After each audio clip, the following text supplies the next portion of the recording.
नमस्कार, मी प्रतीक्षा तुमचं छोट्याशा मिनी ब्लॉगमध्ये खूप खूप स्वागत करते. आज होता मार्गशीर्ष महिन्याचा दुसरा गुरुवार आणि दत्त जयंती. मला स्वामींचे गुरुवार करायचे होते. म्हटलं चला आज दत्त जयंतीच्या मुहूर्तावर सुरुवात करावी.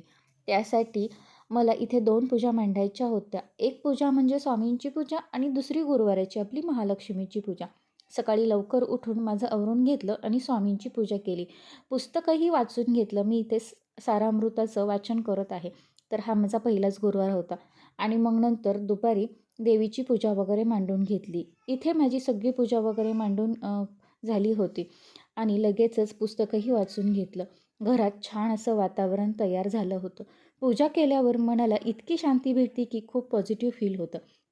नंतर आम्ही गेलो मंदिरामध्ये दर्शन घेण्यासाठी.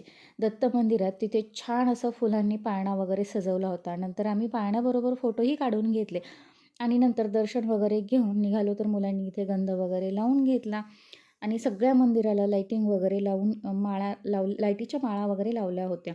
त्याच्यामुळं खूप छान असं वाटत होतं. दर्शन, प्रसाद वगैरे घेऊन आम्ही घरी यायला निघालो. नंतर संध्याकाळी घरी आलो तर आज उपवास सोडायला पुरणपोळीचा बेत केला होता. देवाला वगैरे नैवेद्य दाखवला आणि आम्ही नंतर जेवून घेतलं. चला बाय.